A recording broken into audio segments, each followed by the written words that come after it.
Hello everyone and welcome to episode 49 of the Ask Historians podcast. So today the history that we'll be looking at is small age history in an academic kind of professional sense, in the sense that all things that happen in the past are history, but the dividing line between archaeology, what we'll be talking about today, and history in the, again in the academic sense, is that generally history focuses on written records and documents and such like that, and that archaeology focuses more on the material culture, very often from cultures that quite literally had no written record to speak of, or to read of, I guess you could say. We, however, will be speaking of them today, and the cultures in particular we'll be speaking on are in Western Mexico. We'll be looking at the West Mexico pre-Columbian tradition of shaft tombs, but also kind of going over West Mexico and pre-Columbian era from an archaeological standpoint, just kind of in general. This is one of the kind of lesser-known areas of Mesoamerica, and so, of course, on the Ask Historians podcast, we do like to focus on the parts of history that don't typically get covered in a lot of other popular media. So this is a very kind of inside baseball, academic, cutting-edge, or trowel edge, I guess you could say, of Western Mexico. And even as our guest will point out, that it's really kind of one of the new opening frontiers of archaeology in Mexico and kind of in the Americas, and I guess you would say even in the world, if you want to be grandiose about it, in the sense that it hasn't been particularly as well studied as other areas. Like Central Mexico, with the Aztecs and the Toltecs and Teotihuacan, or the Maya area further down south, or even the American Southwest, which has kind of, been the breeding ground for so many American archaeologists and anthropologists.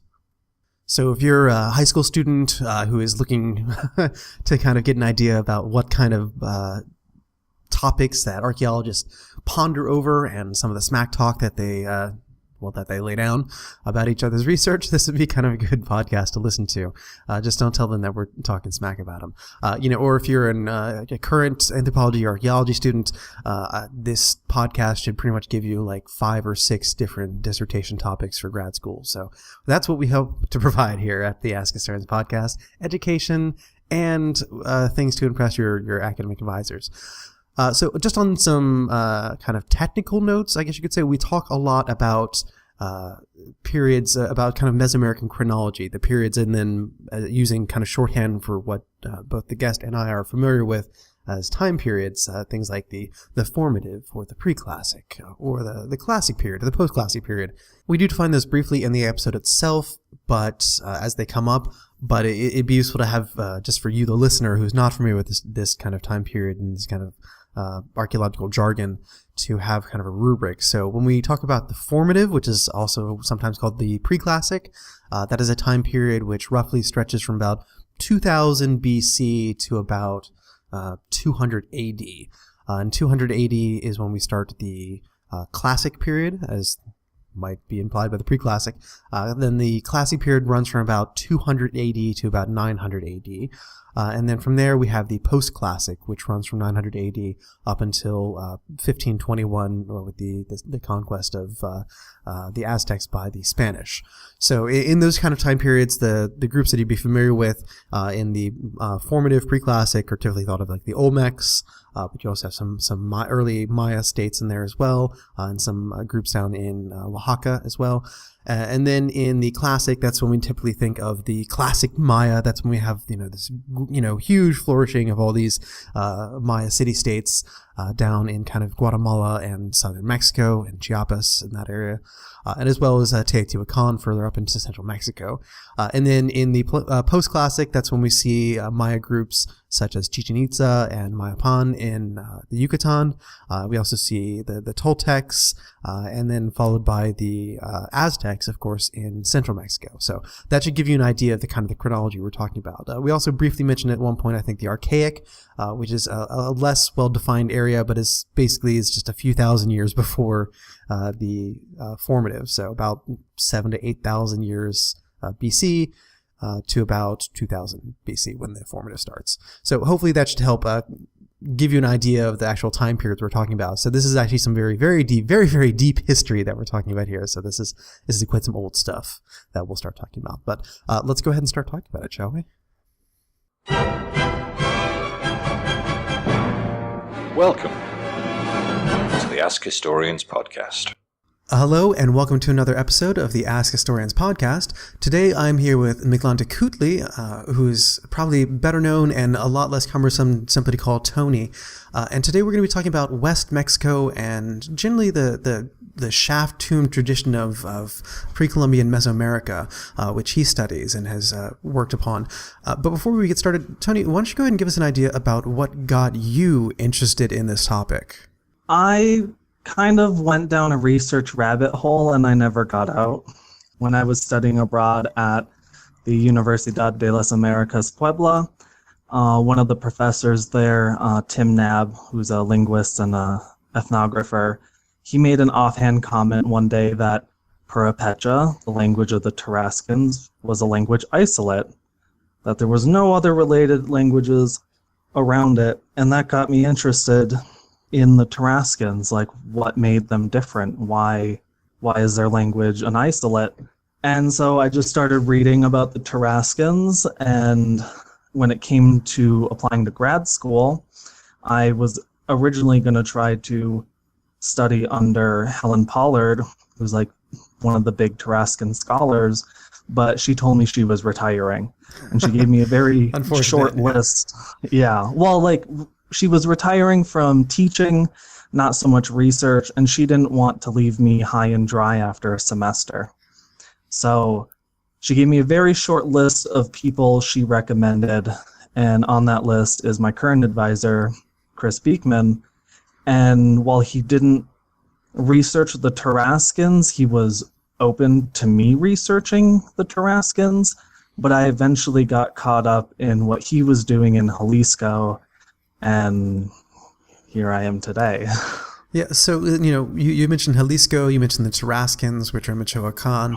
I think we're generally getting an idea, but for those people, I'm sure any of our Mexican listeners, hola, would be familiar with where West Mexico is. But for the rest of us, why don't you go ahead and give us an idea about what's the area that we're going to be talking about? And then we can, and also if you want to tell kind of the general time period, so when and where. Okay, so for West Mexico, when it comes to studying Mesoamerica, includes the states of Sinaloa, Durango, Jalisco, Nayarit, Zacatecas, sometimes Aguascalientes, Michoacan, and Guanajuato.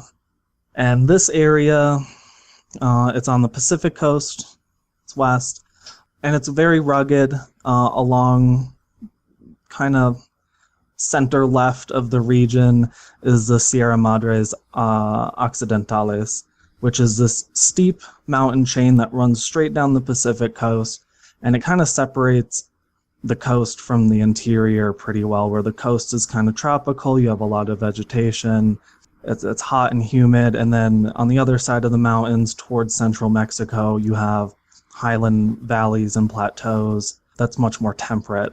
The area for the shaft tomb culture is primarily in Nayarit, Jalisco, and Colima. I forgot to mention Colima last, but it includes Colima.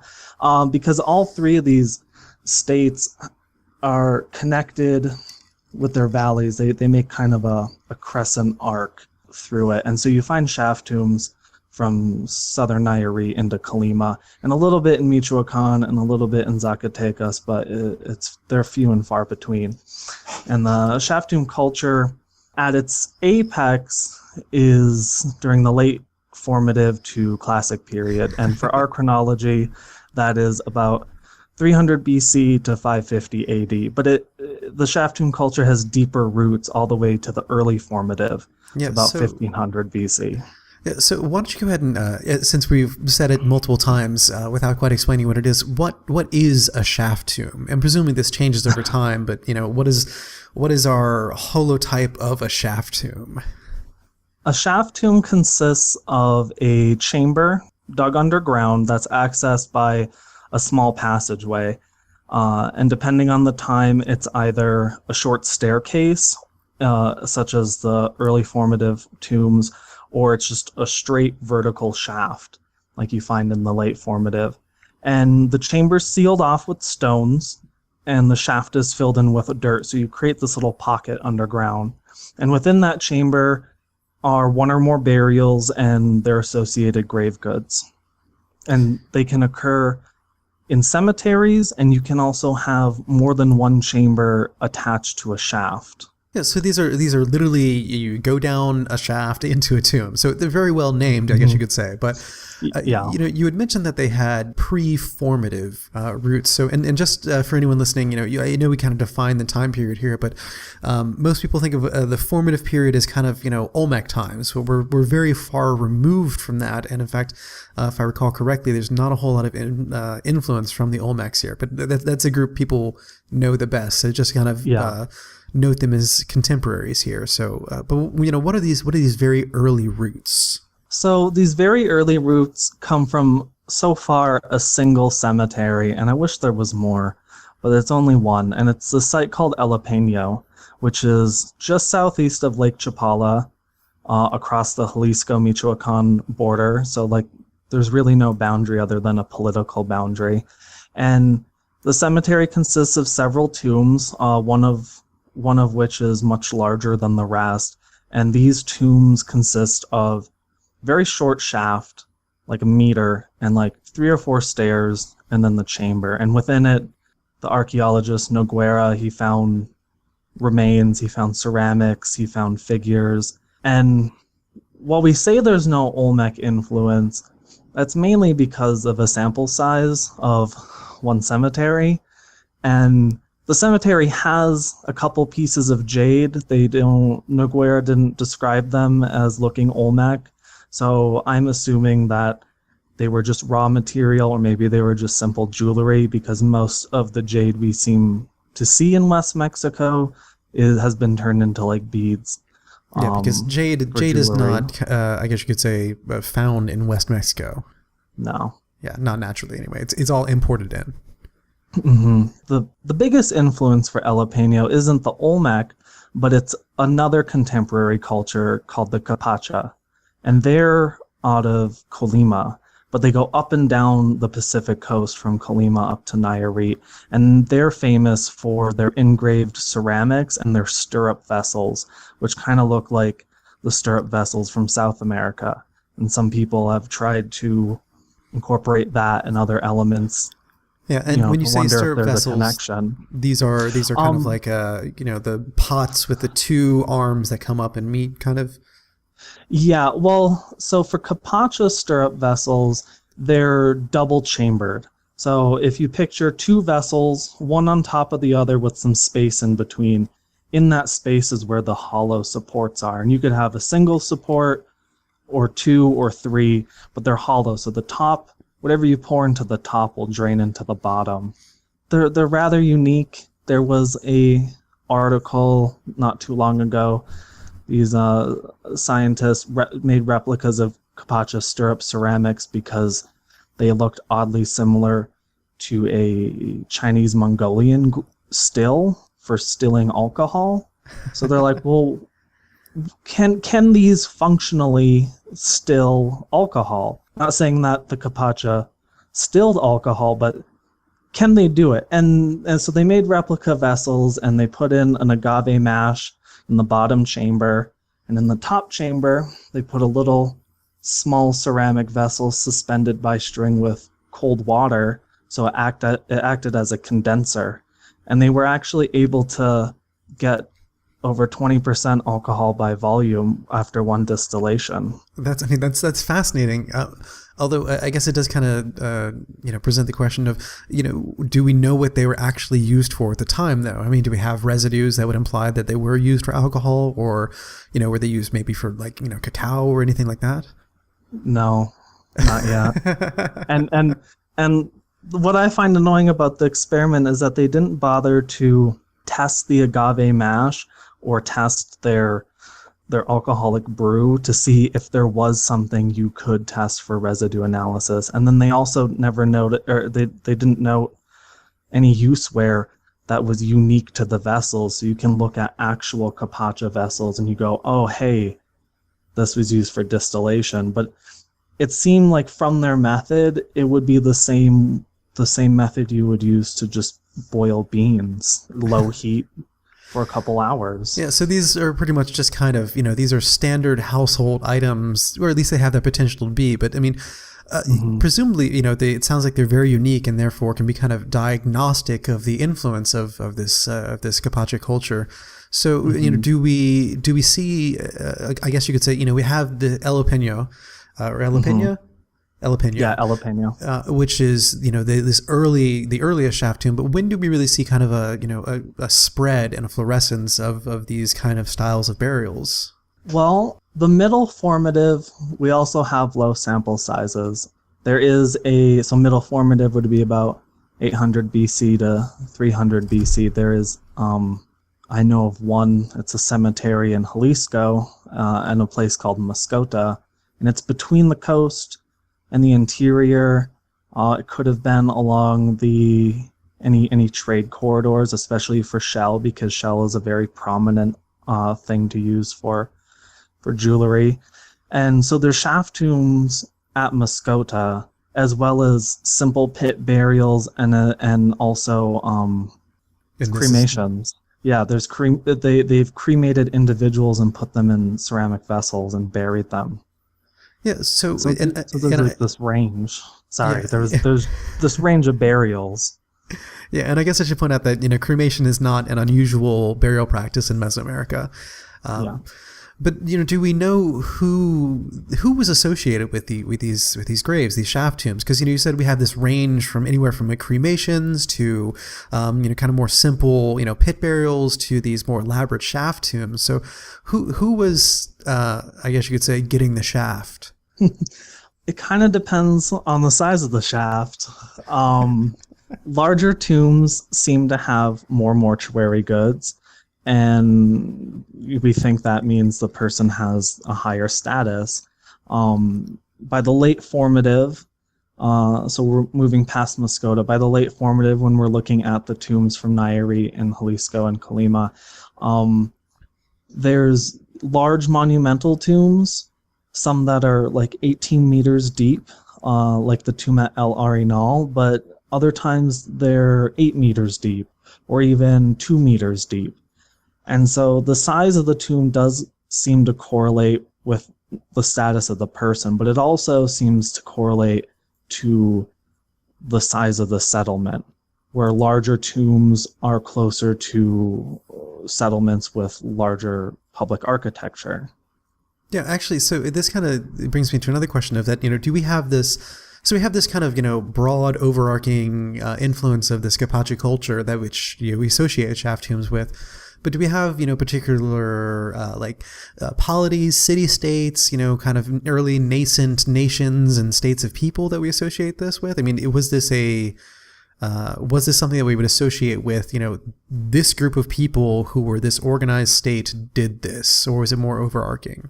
It's more overarching. One researcher, Phil Ligon, who did a lot of important work from the 70s until the early 2010s, he advocated that within the highland lakes of Jalisco, so from where Lake Chapala is in Guadalajara, west towards Tequila Volcano, and then the valleys surrounding Tequila Volcano, he argued that the shaft tomb culture there was in the process of becoming a state-like society.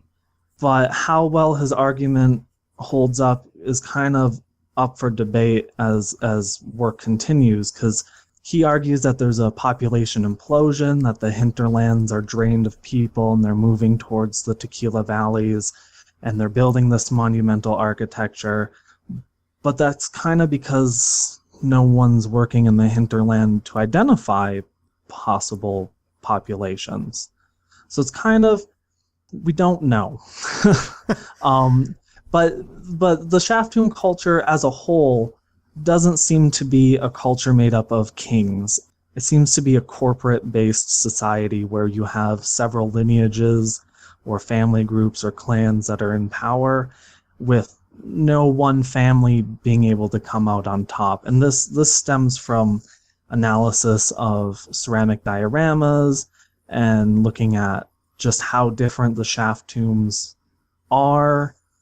as well as like looking at the public architecture. It sounds like there's sort of there's a hierarchical system, but it's one that's kind of more distributed, I guess you could say. There's no, it's not a pyramid with a king at the top. It's more of kind of influential families spread out over this kind of crescent shade area over in West Mexico. Mm-hmm. Yeah. So, as we, do we see the shaft tombs continuing on in through the end of the formative into the classic era then? Yeah, we see them continue into the classic period, but they seem to not be as elaborate, at least within Jalisco. In Jalisco, it seems they're more simplified and that the emphasis is on the public architecture. I'm not entirely sure on Nayarit and Colima because a lot of work hasn't been done in a few years, and they're just now, like, people are returning. There's another wave of researchers that are going in. I know this last year and a half, they found a new unlooted tomb in Nayarit and a new unlooted tomb in Colima. And at the SAAs, one researcher thinks they found the first instance of monumental public architecture in Nayarit, because for a while now they thought it was just simple house mounds. Yeah, I want to loop back around to monumental architecture, but you mentioned that these are, the exciting thing, of course, is finding an unlooted tomb.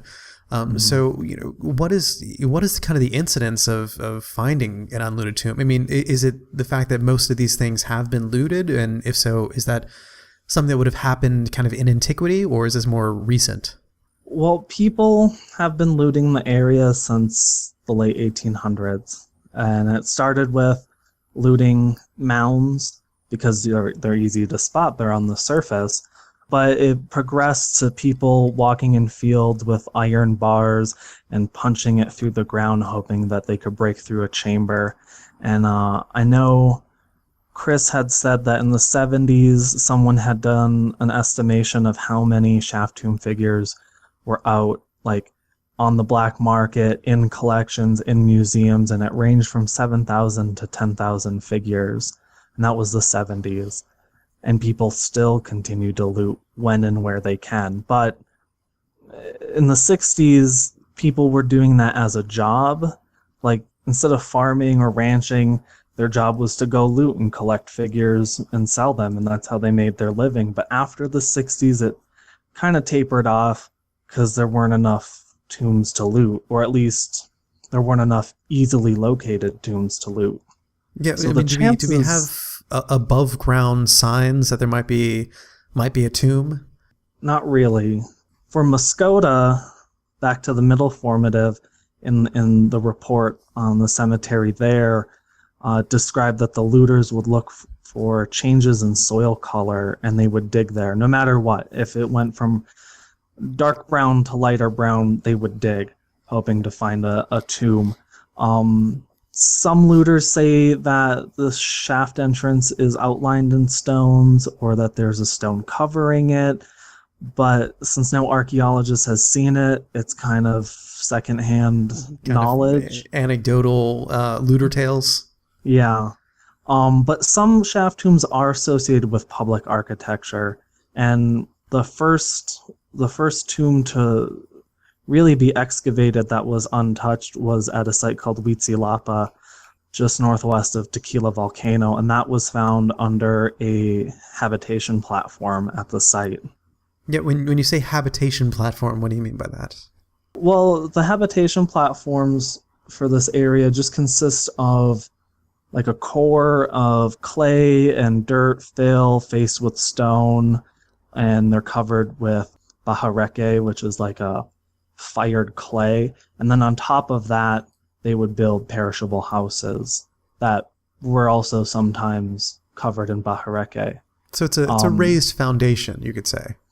Yeah, and because the area gets a significant amount of rain, because they're able to grow food so easily, but in the rainy season, and I've been there in the rainy season, it's really inconvenient to get around, and all of the houses are, they're raised a little bit, even if it's just a few stairs like it is in the States, it's enough that when it rains, your living room isn't flooded.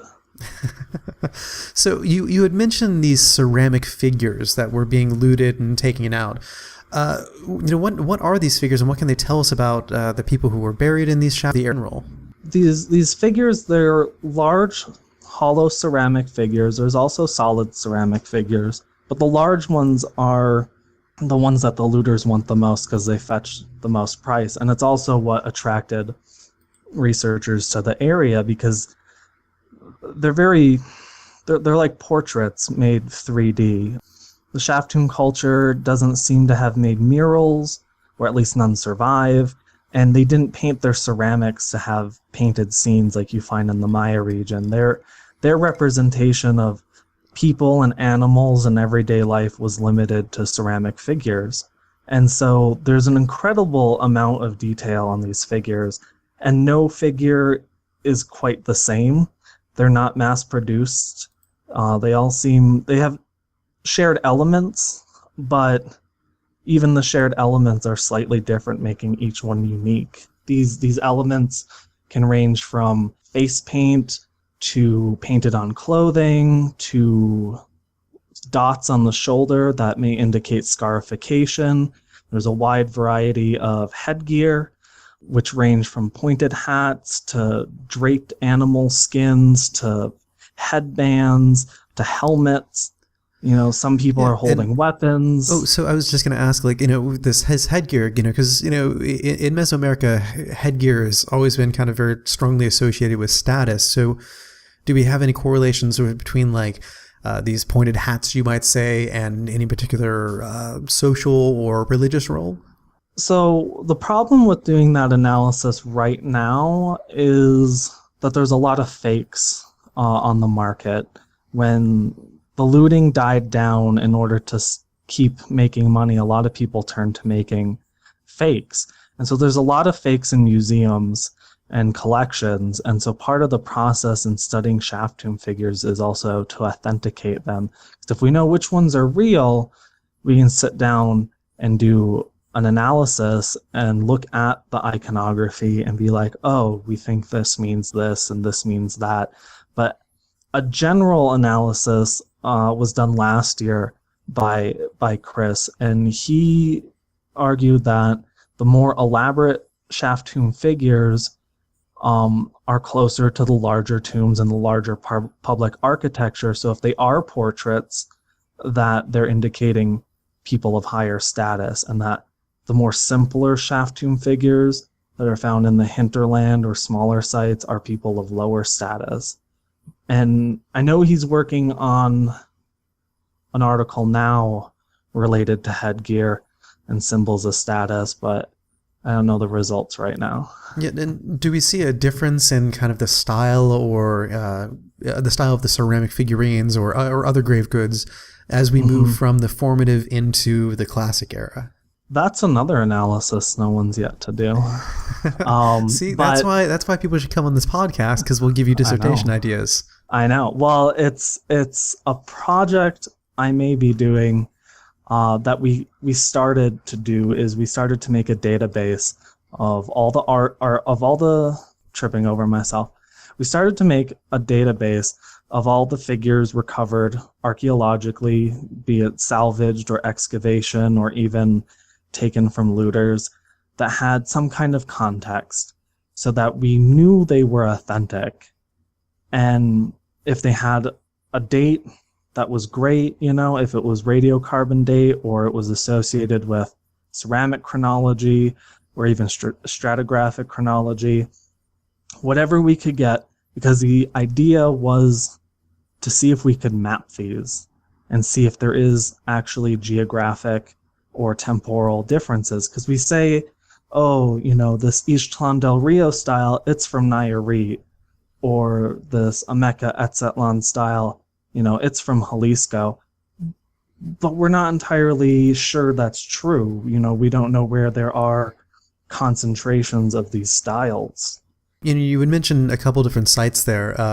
For instance, the Ixtlan del Rio. I mean, and I assume we're moving more into the classic period here.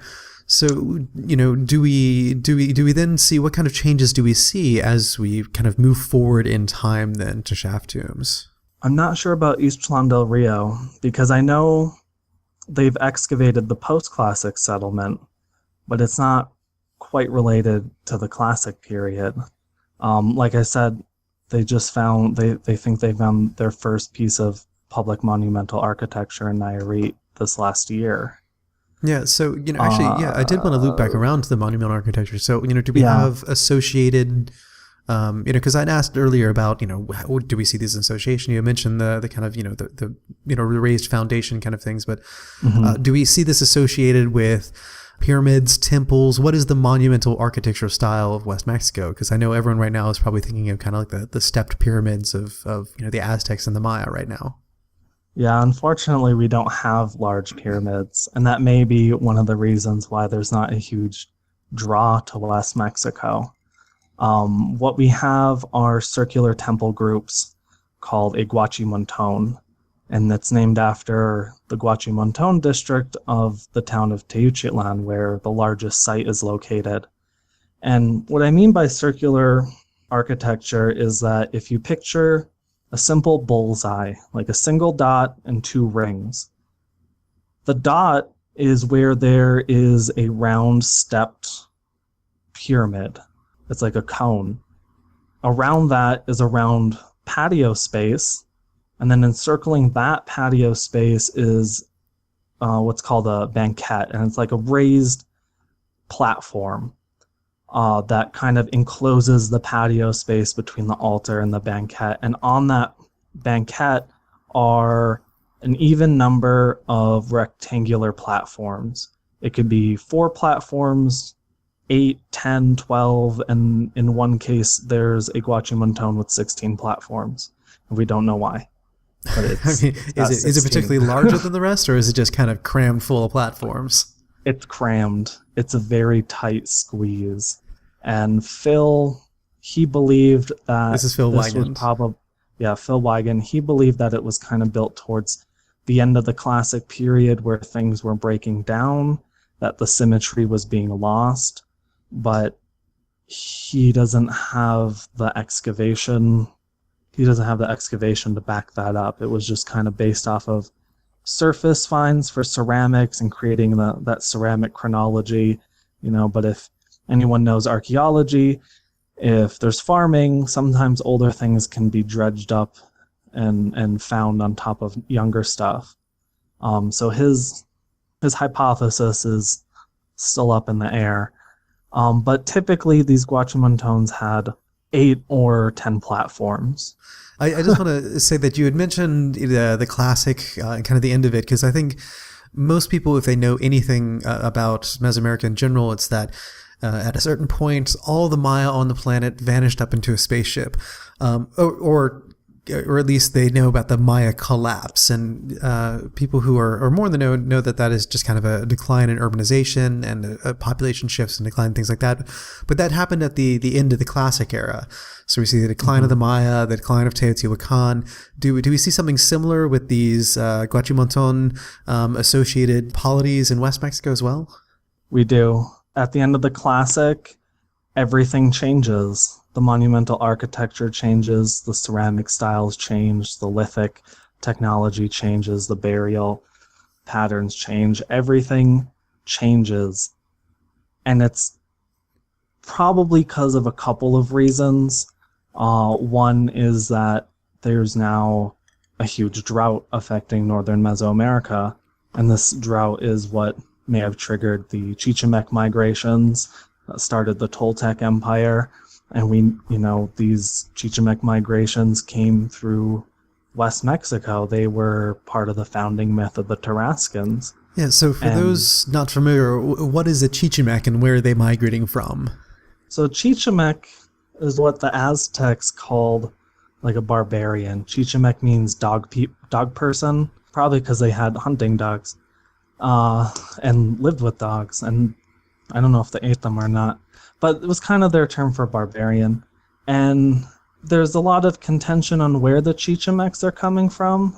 The latest hypothesis that I agree with is from Chris and his colleague Alexander Christensen, where they proposed that these Chichimecs were coming out of the Bajío area of Guanajuato, and they tied in linguistic and archaeological evidence to show that from the Bajío is where the Chichimecs went, and that's where they started the Bajío, and they went to Hidalgo, and they started the Toltec state with the natives living in the area at the time. Yeah, and we're talking the Bajío area, we're talking kind of like a north central Mexican plateau, kind of. You know, Yeah. if you go up from Mexico City until you start hitting what is now kind of desert, at that point would be a little more watered. But the drying out forces them out, kind of, I guess you could say. Yeah, and not everyone migrated. Some people turned to hunting and gathering, or some people turned to hunting and gathering and part-time farming, because the Rio Lerma didn't dry up. It's still flowing through Guanajuato and into Lake Chapala, but the water flowing was probably less.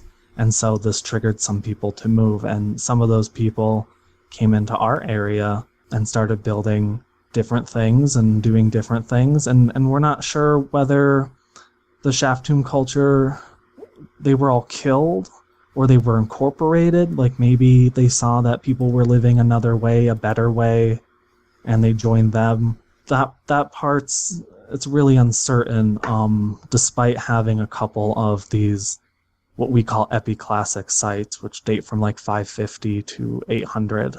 So at this point, we see essentially an end of the shaft tomb culture and the establishment of, I guess, what would go on to become the West Mexican, post-classic culture. Yeah, which is a complicated subject because Michoacan had the Tarascans. They were able to form a state, but in Jalisco and Zacatecas and Nayarit, there were multiple ethnic groups, kind of like city-states, but without the really big cities. It was just concentrated pockets of cultural groups that fought one another and sometimes banded together to fight another person. And when the Spanish arrived, a lot of them joined up to fight the Spanish, ended up losing and being either forced into more remote areas or incorporating themselves into other ethnic groups. Do we see these concentrations of cultural groups? I mean, are they these kind of I guess small cities, large villages kind of thing? Do we see them still in areas where we had shaft tombs before? Is this a continuation on in the same spots? In some areas, yes. They're not built on top. There's very little overlap. One of the sites Chris excavated called Navajas, which is in the southeast region of the Jalisco core area around the Tequila volcanoes, that had what appeared to be a piece of epiclassic architecture attached to a guachimontone, but the farmer was upset that Chris was doing work on the other side of his field. So as retribution, he rented a bulldozer and he bulldozed everything on his side of the wall, which was really, really depressing because otherwise we don't normally see this association between the classic and epiclassic. It's almost a total rejection of what came before. So there's really kind of a very sharp break then. Mm-hmm. And one of the surprising things, because I like to talk to other Mesoamerican archaeologists, is that in the epiclassic, the prismatic blade was introduced, which is a really simple way of making a knife from an obsidian core. You make a flat platform, and the sides are all flat, and you just knock a long flake off. And for whatever reason, the shaft tomb culture didn't use a prismatic blade. Well, what did they use instead? They used scrapers or more formalized knives. But these prismatic blades, they're really easy to make. They're a dime a dozen. They're like plastic spoons and forks you'd see in a cafeteria. Like they're just everywhere. Yeah, I mean, I guess I should say that there's a particular town associated with the Aztecs where they was thought there's a kind of a production site for these prismatic blades, and literally it's just the archaeology of it is just like, well, we found another pile of obsidian flakes over here. Mm-hmm. And I did a survey 2 years ago, and it became our number one diagnostic between the classic and the epi and post-classic. I mean, if you found a prismatic blade, it was not classic, and they were everywhere. Yeah, so I want to ask you a little bit about the archaeological history then. So when did excavations first start on these shaft tombs? Are we talking? Because you said the looting happened, very early, but did the archaeology kind of parallel that? How long have people been actually professionally excavating shaft tombs? Professionally, at least salvage-wise, really started in the 40s with projects funded by universities from California. I mean, there's been work before that, but really the 40s is when a lot of the basic work for the region was done. A lot of like the ceramic chronologies and establishing like figure styles. The funny thing is that it wasn't until the 70s that anyone recognized the guachimontone for what it was. One person, this woman, Adela Breton, she's known for doing artistic depictions of other areas in Mesoamerica. She came through West Mexico. She described the guachimontones at Teuchitlan as circular compounds, and that was it until Phil published a paper in the 70s on it. And so there's like this 80-year gap where people could have been studying these unique forms of architecture, and for whatever reason, they're just like, oh, they're housing compounds. They're not important. So, I mean, did they recognize kind of the antiquity of these shaft tombs and the guachimontones at the time, when they were there? Did they realize that this is stretching all the way back to the early formative? They used to think they stretched back to the archaic, like pre-Olmec, but it wasn't until more work was done and comparisons were made to other areas that the figures and the ceramics were brought closer to time, and that some of the excavation reports I've read compare trade goods between West Mexico and Central Mexico in the form of some ceramic wares, but it's kind of island hopping where you've got a vessel in Jalisco, looks like a vessel in Guanajuato, which looks like a vessel in Central Mexico, but it was their way of establishing this chronology. And it wasn't really till radiocarbon dating in the 60s that we got some firm dates of when they were made and when the people lived. So I'm glad you mentioned trade, because I want to kind of start to bring us around to a bit of an epilogue here. But I want to ask you kind of, what is the legacy of West Mexico in fitting into the larger picture of Mesoamerica? Because you mentioned trade. What was the role? Because, most people focus in on kind of central Mexico with Teotihuacan, or further down south in the Guatemala and the Chiapas region, where with the classic Maya. What is the prevailing legacy of these West Mexican cultures? Well, we know they consumed goods that you can't find within West Mexico. They had turquoise, they had greenstone, they had jade, they may have had rubber because they have ball quartz. But we're not sure what they're exporting. It may be perishable goods, like food. It could be woven mats or baskets, things that don't preserve in the archaeological record. We know things are flowing in. So something must be flowing out. And they're participating in a wide trade network because they're getting shell from the Atlantic. Not just the Pacific. They've got conch shells and other kinds of shells that they're importing for jewelry and for burial goods. So they're tapping into a trade network, but the extent of which is still rather uncertain. Like what route they're taking or who they're trading with, it's hard to say. They're definitely consuming things. I guess, and this is probably something I would guess that I am not the first person to make this connection, but in the post-classic, or early post-classic at least, we see this kind of a route up from central Mexico along West Mexico into what is now the American Southwest for trade routes. Is there an assumption that maybe these earlier West Mexican cultures kind of had a similar role of being a trade route up north? Possibly up north. That may be where they're getting their turquoise, but it's also that coastal trade route is maybe where they're getting their jade from as well. Because even the Capacha, going back to the early formative, their ceramics can be found down near Guerrero. They trade pretty extensively. And I'm not certain about the late formative classic period trade routes, but by the post-classic is the Aztlan culture and Nayarit, which are heavy traders, not only with West Mexico, but also with the American Southwest. Now, I just have one more question before we close out here, and that's to talk more about kind of the religious significance, which you've kind of been glossing over. We've been focusing very much on, I guess you could say, the physical evidence, as, you know, the material culture, as a good archaeologist should. But what do we know about the religious significance of this? Because, you know, most people think, you know, kind of tombs. They think maybe Egypt, afterlife, you know, mummies coming back from the dead, things like that.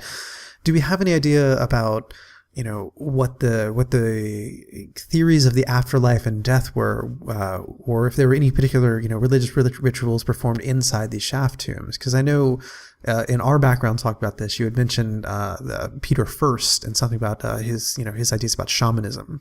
Yeah, so the shaft tombs, they really embody the underworld for Mesoamerica.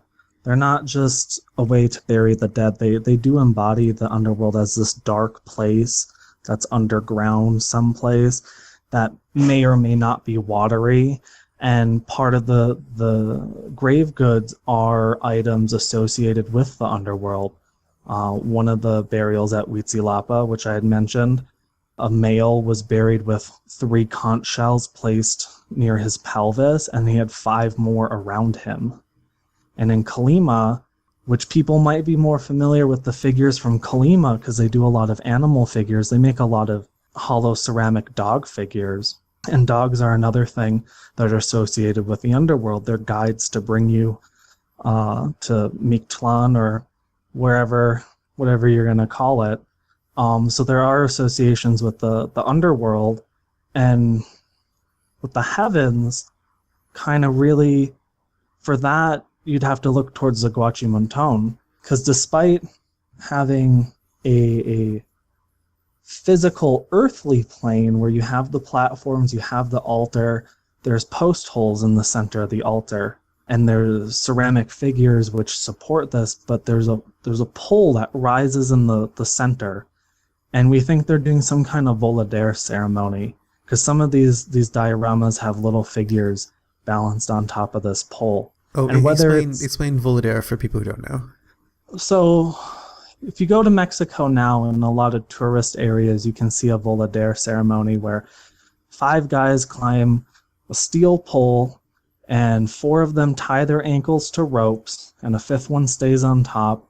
And the 4 that have the ropes around their ankles, the ropes are tied in such a way to slowly unwind, and they jump off. And they slowly spin around this pole, and their goal is to get 13 circuits before they touch the ground, and the guy on top is playing a flute, and sometimes the people spinning around are playing instruments. And it's this pole ceremony. It goes back, at least, you know, we know, to the post-classic. There's depictions and codices from various other cultural groups. So we know it goes back, and we know there's different ceremonies for different things. There's ceremonies for the young maize and in the early harvest when the maize is just ripe enough that you can eat it. And then there's ceremonies for the harvest.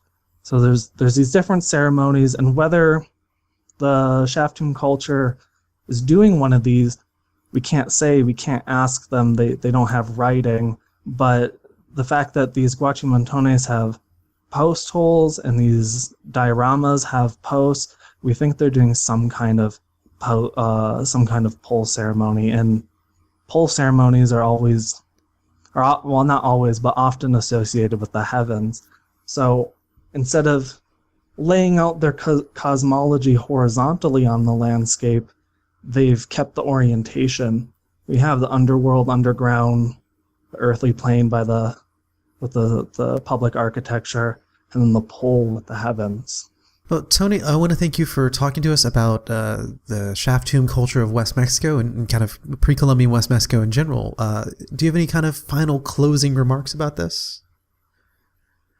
Somebody please fund us some more. No, I kid. It's a frontier area for archaeology. I like to think of it as multiple groups of people building a puzzle, and there's people working on the central Mexico part of the puzzle and some people working on the Maya region and the Oaxaca, and you can't get the whole picture unless you finish the whole puzzle, and that includes areas that you may have considered to be a fringe area. And as we're doing work and as work continues, it's becoming evident that West Mexico isn't fringe. It's not the backwards yokel cousin that no one wants to talk about. It's very much Mesoamerica. Slightly different, interpreting Mesoamerican ideas differently, but still Mesoamerican. And it kind of challenges people to ask, what is Mesoamerica? Like, what does it mean to be Mesoamerican? Tony, again, thank you so much. And as always, thank you, the listener, for doing what you do, which is listening. Without you, this would not be a show. It would just be two people talking to each other and recording it probably for some strange, nefarious reason. So thank you. You really bring this all together, and I appreciate seeing comments that you make on the discussion posts and the private messages I get on Reddit as well, thanking me, and the occasional mention I get on increasingly diverse forms of media. So thank you for spreading the word. You can help spread the word by rating and reviewing us on iTunes, which of course is where everyone gets their podcast from now. But we're also on Stitcher and other things like that. So whatever you happen to be listening on, rate and review us on there, and tell some friends, tell some pets who like to listen to things. Maybe you leave this on for your dog. I don't know, when you go to work. I hope this episode gave an idea about not only kind of filling in a blank space you might have had in your brain about the history of the world, in this case, Western Mexico, which most people don't know about. So hopefully we've shown the light of archaeology upon that, and you might have a better idea about what was going on in that over the couple thousand years that we covered. We did go over a pretty long time span there.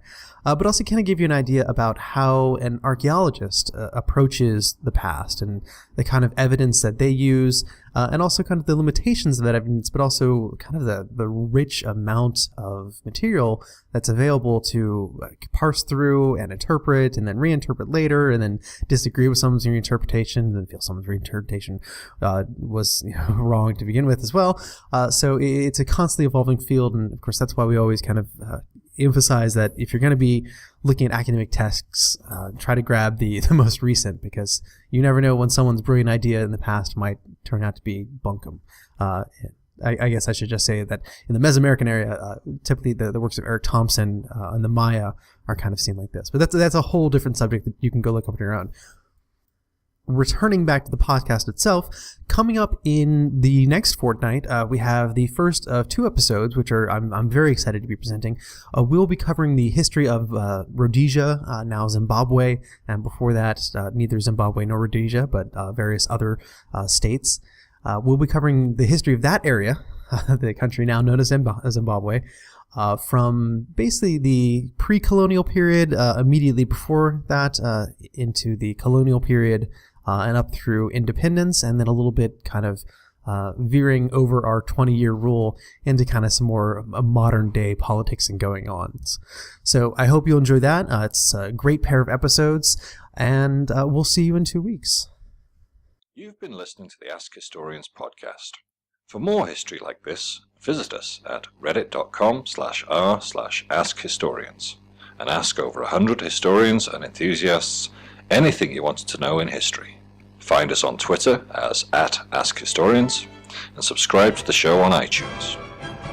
Or visit askhistorians.libsyn.com. Thank you very much for listening, and join us next time on the Ask Historians podcast.